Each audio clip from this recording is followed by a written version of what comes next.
جی بسم اللہ الرحمن الرحیم وما خلقت الجن والانس الا لیعبدون صدق اللہ مولانا العظیم۔ اللہ رب العزت نے ارشاد فرمایا کہ جن اور آدمی میں نے اس لیے پیدا کیے ہیں کہ وہ میری عبادت کریں۔ بات سمجھ آ رہی ہے کہ نہیں آ رہی؟ اس لیے پیدا کیے ہیں کہ وہ میری عبادت کریں۔ لیکن ایک بات ضرور ذہن میں رکھیں کہ تھوڑی سی عقل رکھنے والا آدمی بھی اس چیز کو ضرور جانتا ہے کہ جو چیز جس چیز کے لیے بنائی گئی ہے نا وہ اسی کھاتے کے کام کی اچھی ہوتی ہے۔ جو چیز جس کے لیے بنائی گئی ہے وہ اسی کے لیے ہی اچھی ہوتی ہے۔ اگر جس چیز کے لیے بنائی گئی ہے اگر وہ چیز اس چیز کے کام نہ آئے تو سمجھ لو وہ بیکار ہے، وہ کسی کھاتے کی نہیں ہے۔ بات نہیں سمجھ آئی؟ وہ چیز کسی کھاتے کی نہیں ہے، بیکار ہے۔ تو جو انسان اپنے خالق اور مالک کو نہ پہچانے، اس کی بندگی اور عبادت نہ کرے، حقیقتاً وہ انسان نہیں ہے۔ تو معلوم ہوتا ہے کہ انسان عبادت کے ساتھ ہی انسان بنتا ہے۔ آدمی عبادت کے ساتھ ہی آدمی بنتا ہے۔ بات نہیں سمجھ آئی؟ جی تساں تو پیرو پڑھے ہوندے نماز ہر جان۔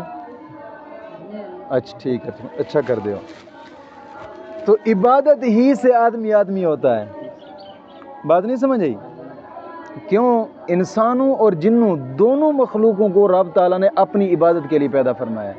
جیسے انسان پر عبادت ضروری ہے، ایسے ہی جن پر عبادت ضروری ہے۔ جن بھی وہ عبادت کرتا ہے۔ جیسے انسانوں میں کئی شیطان ایسے ہوتے ہیں، جنوں میں بھی کئی شیطان ایسے ہوتے ہیں۔ جیسے انسانوں میں رب کے ولی ہیں، ایسے ہی جنوں میں بھی رب کے ولی ہیں۔ انسانوں میں عبادت گزار ہیں، ایسے ہی جنوں میں بھی عبادت گزار ہیں۔ بات نہیں سمجھ آئی؟ لیکن یہ اور بات ہے کہ جن ایک کمزور مخلوق ہے، انسان ایک طاقتور مخلوق ہے۔ جب ایمان نہ ہو تو پھر انسان جن سے بھی ڈرتا ہے۔ ورنہ ہمارے نبی کے صحابہ بھی تو ہوتے تھے کہ رات کے سفر کرتے تھے پیدل کہیں نہ کہیں کوئی ایسا نظر آ جاتا تو جناب علی اس سے بات چیت بھی ہوتی تھی۔ بات نہیں سمجھ آئی؟ لیکن جب انسان ایمان کا کمزور ہو جائے نا تو پھر ایسے معاملات بنتے ہیں۔ ایمان کا کمزور ہو جائے پھر انسان ڈرتا بھی ہے، ان سے دور دور بھاگتا بھی ہے۔ ایمان مضبوط ہو پھر ان سے نہیں ڈرتا بلکہ وہ انسان سے ڈرتے ہیں۔ کئی مرتبہ اسی طرح ملاقاتیں بھی ہوئی ہیں۔ میری اپنی خود کی ملاقات ان دنوں میں جب وہ ہمارے سارے کے بچے بیمار ہونے لگے تھے مدرسے کے، اور میں نے ان کا حل کیا تھا اسی مدرسے میں، آپ لوگوں کو یاد ہے۔ تو ان دنوں کے اندر 2 مرتبہ حالانکہ میری ان سے ملاقات ہوئی، اور یہاں پہ طالب علموں کو زہر نہیں کیا کہ کہیں یہ ڈر کر بھاگ جائیں گے، چلو جو معاملہ ہے ان کے ساتھ وہ ان کا حل کیا جائے۔ تو بات یہ ہے کہ انسان انتہا درجہ ان سے زیادہ طاقتور، جب ایمان کمزور ہو تو پھر ڈرتا ہے ان سے۔ تو بہرحال بات یہ ہے کہ انسان کے لیے 4 چیزوں کا، عبادت کے لیے 4 چیزوں کا جاننا ضروری ہے۔ انسان کی عبادت کے لیے 4 چیزوں کا جاننا ضروری ہے۔ عبادت کے اقسام، عبادت کے ارکان، عبادت کی شرائط، عبادت کے احکام۔ کون کون سے؟ عبادت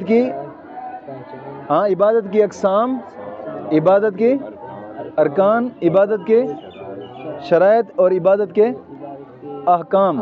ہم مٹی جان دیواراں ذہن وچ رکھیا کرو، 4 چیزیں جاننا ضروری ہے۔ کتنے چیزاں؟ کیڑیاں؟ عبادت کے اقسام، عبادت کے ارکان، عبادت کے شرائط، عبادت کے احکام۔ ان 4 چیزوں کا انسان کی عبادت کے لیے جاننا ضروری ہے۔ یہ جانے گا تب اس کی عبادت ٹھیک ہوگی۔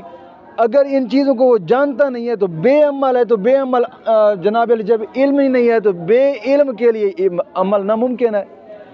علم ہوگا تو عمل ہوگا نا، جب علم ہی نہیں ہے تو عمل کہاں سے آئے گا؟ بات نہیں سمجھ آئی؟ اسی وجہ سے علم دین کا سیکھنا فرض ہے۔ بات نہیں سمجھ آئی؟ جی اب عبادت کی اصل جو چیز ہے نا، عبادت کی اصل وہ ایمان ہے۔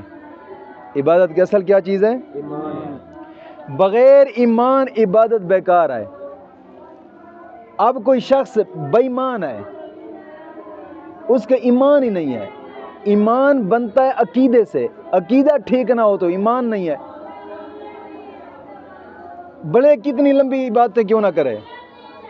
میں نے کل کے سبق میں بتایا تھا نا کہ سب سے پہلے چیز عقیدہ ہے، ایمان بعد میں ہے۔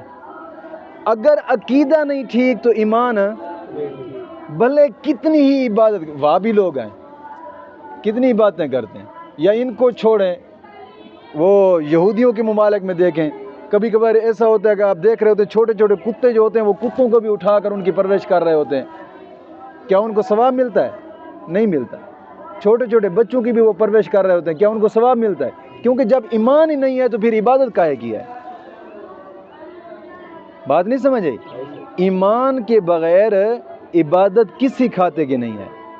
ایمان اصل ہے، یہ اصل چیز ہوگی، اور اس کے بعد جو چار چیزیں ہیں ان کا جاننا ضروری ہے۔ وہ کون کون سی چار چیزیں ہیں؟ عبادت کی اقسام، ارکان، شرائط، احکام، یہ چار چیزیں۔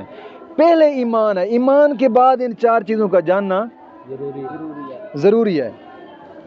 جی اللہ رب العزت قرآن کریم میں بھی فرماتا ہے نا، یہ آیت کریمہ آپ نے پڑھی ہے کہ وَقَدِمْنَا إِلَىٰ مَا عَمِلُوا مِنْ عَمَلٍ فَجَعَلْنَاهُ هَبَاءً مَنْثُورًا۔ کافروں نے جو کچھ کیا ہم اس کے ساتھ یوں پیش آئے کہ اسے بکھرے ہوئے ذرے کی طرح کر دیا۔ بات سمجھیں؟ تو جب آدمی مسلمان ہو جاتا ہے، اب سمجھے ذرا، جب آدمی مسلمان ہو جاتا ہے تو پھر اس کے ذمہ میں دو قسم کی عبادتیں فرض ہوتی ہیں۔ جب مسلمان ہوتا ہے تو اس کے ذمہ میں دو قسم کی عبادتیں فرض ہوتی ہیں۔ ایک وہ جو جوارح کے متعلق ہے۔ جوارح کسے کہتے ہیں؟ یہ اعضاء جوارح ہیں۔ ہاتھ ہو گیا، بازو ہو گئے، پاؤں ہو گئے، ناک ہو گیا، آنکھیں ہو گئی، کان ہو گئی، یہ جوارح ہیں۔ ایک عبادت کا تعلق کس سے ہے؟ جوارح سے تعلق ہے۔ ایک عبادت کا تعلق جوارح سے ہے، اور دوسری عبادت کا تعلق دل سے ہے۔ اس لیے عبادت کی دو قسمیں ہیں، دونوں کے جناب علی دونوں انسان کے ذمے ہو جاتے ہیں جب انسان مسلمان ہو جاتا ہے۔ ایک عبادت جس کا تعلق جوارح سے ہے، دوسری عبادت جس کا تعلق قلب سے ہے۔ عبادت جوارح، عبادت قلب، دو قسمیں۔ تو جو عبادت قلب ہے اس کے احکام اور جناب علی جو ارکان ہیں وہ علم سلوک میں آتے ہیں، تصوف میں، فقہ ان سے بات نہیں کرتا۔ اور جس عبادت کا تعلق جوارح سے ہے نا اس سے فقہ جناب علی بحث کرتا ہے۔ بات نہیں سمجھ آئی؟ تصوف جانتے ہو؟ رب کے ولی جو بنتے ہیں تصوف سے ہی بنتے ہیں نا۔ بات نہیں سمجھ آئی؟